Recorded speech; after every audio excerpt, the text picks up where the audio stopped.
2025 ದಸರಾ ಮಹೋತ್ಸವದ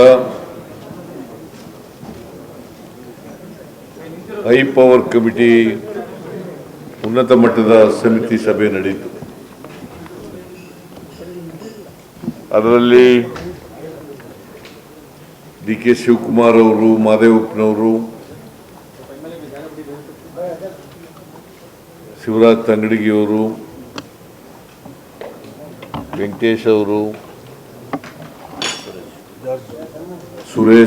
ಬೈರ್ತಿ ಸುರೇಶ್ ಅವರು, KJ. George ಅವರು, ಅವರ್ಯಾರ ಪಕ್ಕದಲ್ಲಿರೋರು, ಆಮೇಲೆ ಚೀಫ್ ಸೆಕ್ರೆಟರಿ ಬದಲಿಗೆ ACS ಬಂದಿದ್ದರು, ಗೌರವ್ ಗುಪ್ತಾ ಅವರು. ಆಮೇಲೆ ನಮ್ಮ ಎರಡೂ ಜಿಲ್ಲೆಗಳ MLAಗಳು, ಶ್ರೀರಂಗಪಟ್ಟಣದ MLA, ಪುತ್ತೂರಿನ MLA,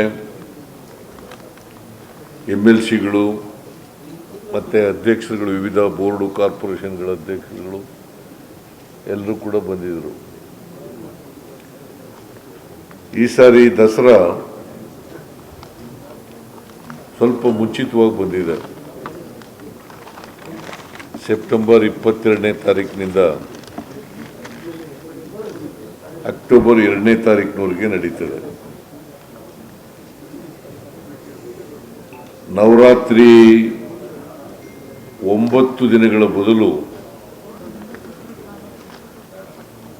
ಈ ಸಾರಿ 10 ದಿನಗಳಾಗ್ತದೆ.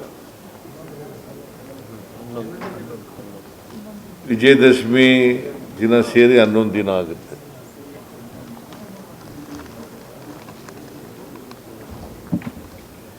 ಅಂದರೆ ನಾರ್ಮಲಿ 10 ದಿನಗಳು ನಡೀತಿತ್ತು. ಈ ಸಾರಿ 11 ದಿನಗಳು, ಏನೋ ಅಧಿಕ ಏನದು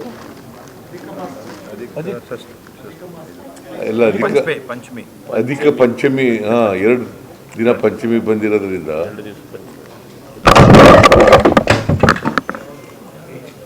11 ದಿನ ಹಿಂದೇನೂ ನಡೆದಿದೆ. 11 ದಿನಗಳು ನಡೆದಿರ್ತಕ್ಕಂಥ ನಿದರ್ಶನಗಳಿದ್ದಾವೆ. 8 ಸಾರಿ 11 ದಿನ ನಡೆದಿದೆ. 8 ಸಾರಿ ನಡೆದಿದೆ.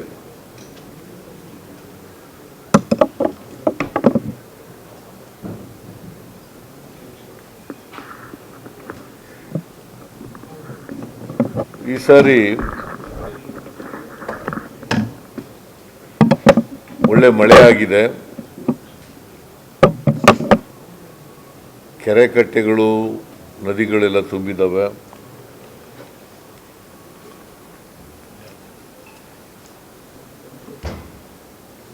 ರೈತರು ಮುಖದಲ್ಲಿ ಸಂತಸ ಇದೆ.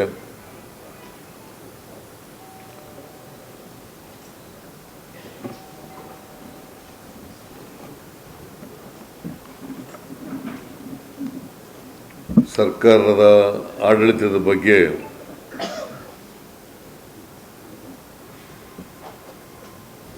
ಅವರಿಗೆ ಎಲ್ರಿಗೂ ಕೂಡ ಖುಷಿ ತಂದಿದೆ. ಅಗ್ರಿಕಲ್ಚರ್ ಆಕ್ಟಿವಿಟೀಸ್ ಎಲ್ಲ ಪ್ರಾರಂಭ ಆಗಿದ್ದಾವೆ.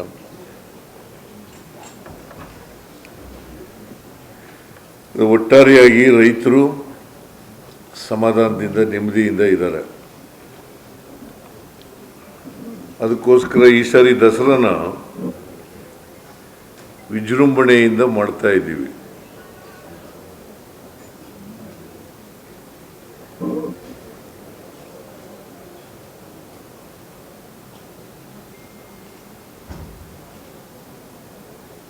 ಮೊದಲಿನಂತೆ ಬಿಕಾಸ್ ಈ ದಸರಾ ಶ್ರೀರಂಗಪಟ್ಟಣದಲ್ಲಿ ಮೊದಲು ರಾಜಧಾನಿಯಾಗಿತ್ತು. ಶ್ರೀರಂಗಪಟ್ಟಣ ಅಲ್ಲಿ ನಡೀತಾ ಇತ್ತು. ಅಲ್ಲಿ ದಸರಾ ನಡೀತದೆ. ಮೈಸೂರಿನಲ್ಲಿ ದಸರಾ ನಡೀತದೆ.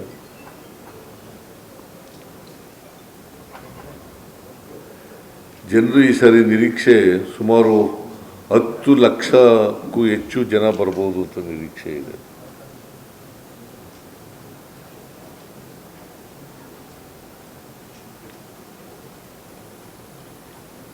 ಅರಮನೆ ಒಳಗಡೆ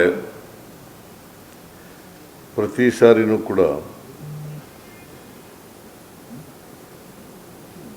ಅಲ್ಲಿ ದಸರಾ ಅಲ್ಲಿಂದ ಪ್ರಾರಂಭ ಆಗುತ್ತೆ, ಜಂಬೂ ಸವಾರಿ.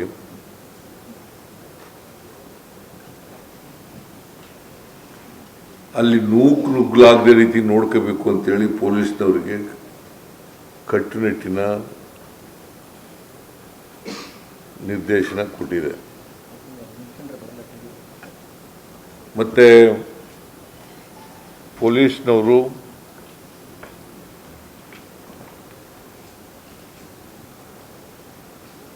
ಜನಸ್ನೇಹಿಗಳಾಗಿ ವರ್ತಿಸಬೇಕು ಅಂತೇಳಿ ಸೂಚನೆ ಕೊಟ್ಟಿದೆ.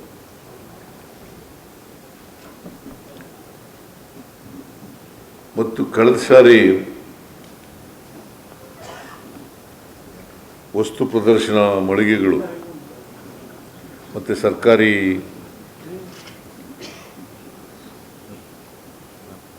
ಮಳಿಗೆಗಳು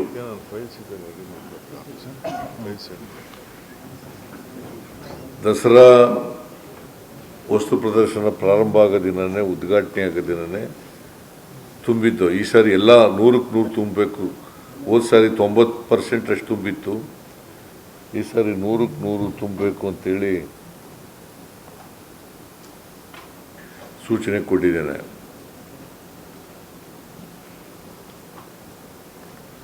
ಆಮೇಲೆ ಅನುದಾನ ಸರ್ಕಾರ ಹೋದ ಸಾರಿ 40 ಕೋಟಿಯಷ್ಟು ಖರ್ಚು ಮಾಡಿತ್ತು. ಯಾವುದೇ ಪೆಂಡಿಂಗ್ ಬಿಲ್ಸ್ ಇಲ್ಲ.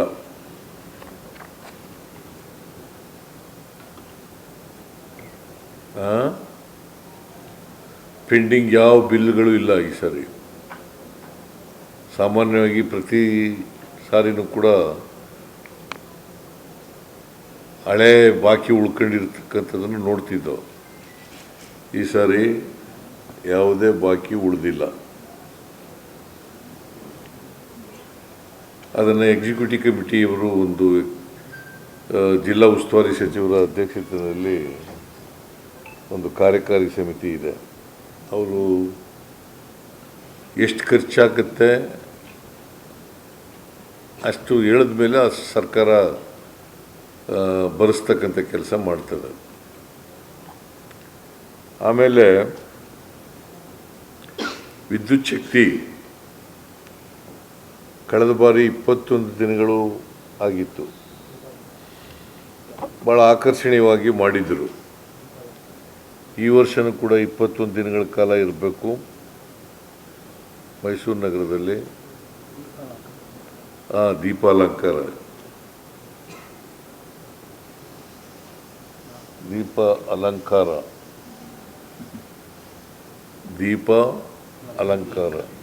ಅಲಂಕಾರ ಸವರ್ಣ ದೀರ್ಘ ಸಂಧಿ. ಮಂಗಳೂರು ಭಾಷೆ ಹೇಳ್ತಾರೆ, ಮಂಗಳೂರ್ದು ಗ್ಲಾಮರಸ್ ಭಾಷೆ.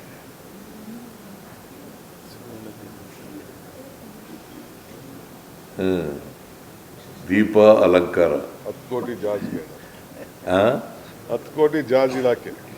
ಏನು 10 ಕೋಟಿ ರೂಪಾಯಿ ಜಾಜ್ ಇಲಾಖೆ. ಅವರವರೇ. ಆಮೇಲೆ PWD ಮತ್ತು ವಿದ್ಯುತ್ ಇಲಾಖೆ,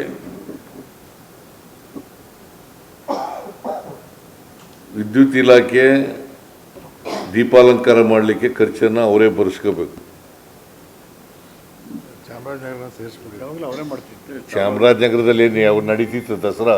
ಯಾವಲ್ಲೂ ಮಾಡಲ್ಲ ನಾವು ಅಲ್ಲಿ ದಸರಾನ. ಚಾಮರಾಜನಗರದಲ್ಲಿ ಮಾಡಲ್ಲ. ಮಾಡಿದ್ರು ಚೆನ್ನಾಗಿ. It is not correct. ಮೈಸೂರಿನಲ್ಲಿ ದಸರಾ ಇರೋದು. ಈ ಚಾಮರಾಜನಗರದಲ್ಲಿ ಇದ್ರ ಅರಸರು ಇಲ್ಲ, ನಾನು ಮಾಡಿಸಿಲ್ಲಪ್ಪ. ನಾನಿದ್ದಾಗ ಮಾಡಿರಲಿಲ್ಲ ಅದನ್ನು. 94ರಿಂದ 99 ನಾನು ಡಿಸ್ಟ್ರಿಕ್ಟ್ ಇನ್ಚಾರ್ಜ್ ಮಿನಿಸ್ಟರ್ ಇದ್ದ ಹಾಗೆ ಮಾಡಿರಲಿಲ್ಲ.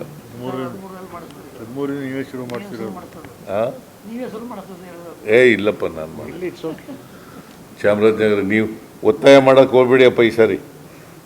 ಸುಮ್ಮನೆ ದಸರಾ ಯಾಕೆ ಶ್ರೀರಂಗಪಟ್ಟಣದಲ್ಲಿ ಮಾಡ್ತೀವಿ ಅಂತಂದರೆ, ಶ್ರೀರಂಗಪಟ್ಟಣದಲ್ಲಿ ಪ್ರಾರಂಭ ಆಯಿತು. ಅದು ರಾಜಧಾನಿಯಾಗಿತ್ತು. ನೀವೆಲ್ಲ ಚಾಮರಾಜನಗರಕ್ಕೆ ಬರ್ರಿ, ಅಲ್ಲ ಮೈಸೂರಿಗೆ ಬರ್ರಿ, ಎಲ್ಲ ಚಾಮರಾಜನಗರದವರು.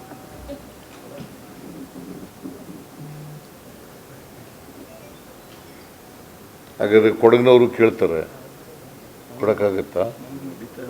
ಮಂಗಳೂರವರು ಕೇಳ್ತಾರೆ. ಈಗ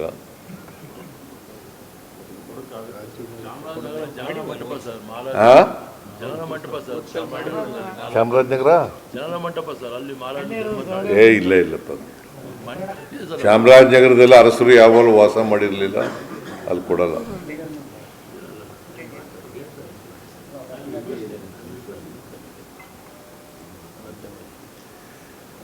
ನೀವು ಮೈಸೂರಿನಲ್ಲಿ ಅಲ್ಲ ಚಾಮರಾಜನಗರದಲ್ಲಿ ಶ್ರೀರಂಗಪಟ್ಟಣದಲ್ಲಿ ದಸರಾ ಮಾಡೋದರಿಂದ ಮೈಸೂರಿಗೆ ದಸರಾಗೆ ಬರೋರು ಮತ್ತು ಅದರ ಮಹತ್ವ ಕಡಿಮೆ ಆಗುತ್ತೆ.